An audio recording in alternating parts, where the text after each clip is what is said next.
Hello and welcome. This is part 2 of the wireless network deployment.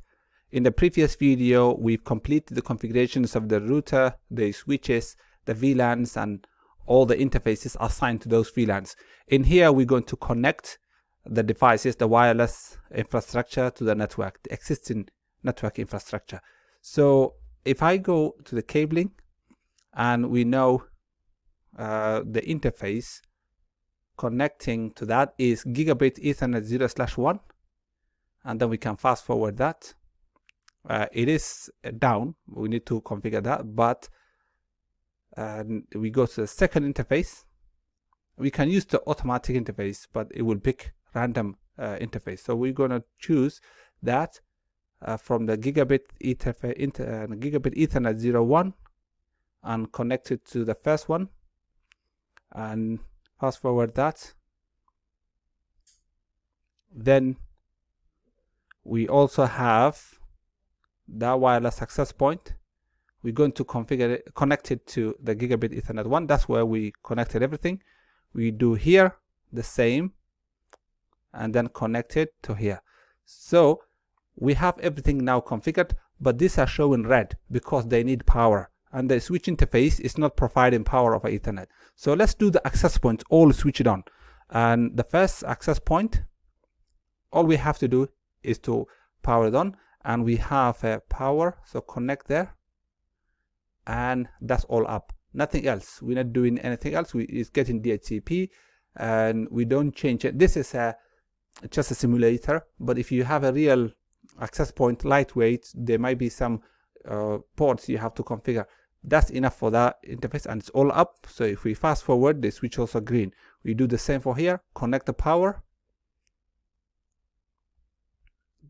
drag this one, drop it over there, and that's all done. Again, we go to the third one. That's one done. It's done. Yeah. So power that one as well. Connect the power adapter, and then fast forward. So all up. Okay, the access points are now part of the network, but they're not getting any configuration. They're not getting an IP because they will get an IP because the DHCP we already configured. They will get an IP, but the wireless controller is what we need to configure and create the management interface so we can connect from the admin PC. Admin PC is VLAN 20, and let's go to let's make it actually so you can see the real device. One of those interfaces we're using it as management. It doesn't have a dedicated management interface. If you see the real one, it's the same, like the Cisco small ASA 55 series, 5500 series. Same chassis, I think, but different, of course, technology. And if you go to configuration mode, let's leave the name as it is. And maybe the management interface, which is in interface 1, it comes with the default IP. And we're going to change. This is VLAN 30, and VLAN 30 is from here. 30.1.1. The router has .1, the first interface, and the first 10 IPs we already excluded and reserved them. So this one we can give 30.1.1. Let's say 200 or maybe 100. And here we need to change. It's a /24, and we have a default gateway, which is the router 30.1.1. DNS server is that machine there, so 20.1.1.100. So that configuration is done. Nothing else. Name, the other interfaces we're not touching. This is also only allowing you management to be that. So nothing else. You can see those you can change in the real device, but not on here. So that's all good. What we need to do is that device is now connected. It's the wireless controller. The access points are connected. We need to provide the wireless SSID. We need to configure this machine and make sure these access points are connected. Then we can connect the wireless devices. So the next thing to do is connect through the web UI of this machine or the GUI. So one of the PCs in VLAN 20, I can use the staff VLAN. They're all routed by the inter-VLAN routing. So I'll go to desktop. Can I reach first the machine? So if I ping, it's 30.1.1.100. And if we do that, yes, that's reachable.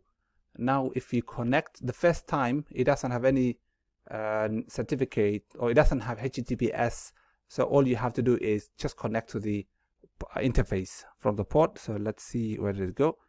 Yeah, here. So 30.1.1.100, and then it takes a bit of a time. Wait for it. It loads, and so when that completely loads, then we can access. Okay, so the login page is here. We need to create the admin account or whatever account you want to create, and then create a password.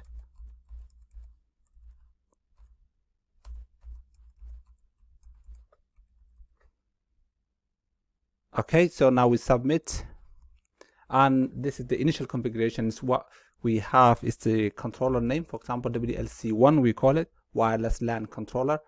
And here's the country, the time, wherever you are. It's detecting my machine. If you have NTP server, this is the interface. The only IP we had was 30.1.1.100. That interface we're using for management, also for other traffic. The subnet mask is 255.255.255.0. Default gateway is the router subinterface, so 30.1.1.1. And then let's skip that one, management interface. It will select. So this is inter 0 for untagged VLAN, or non-zero value for a tag VLAN. So I will leave it for untag, and I will explain in another video why. But for now, we skip it. So let's go to that interface is complete. We say next, and then it asks what's the SSID for. Maybe it gives you two examples: employee network, guest network. We don't have a guest network now. It's just one VLAN, VLAN 30 for the employees. So we call it staff Wi-Fi, and we're using WP. It's a WPA2. Otherwise, if you have a certificate, you can add. That is the one that needs a key. So let's put a key.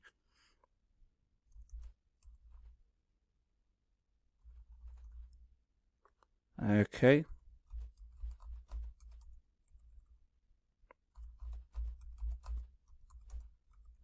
We repeated the passphrase twice, and we leave the management and all the other things as they are. Just want to make this one up and running, and you see how the wireless is set up.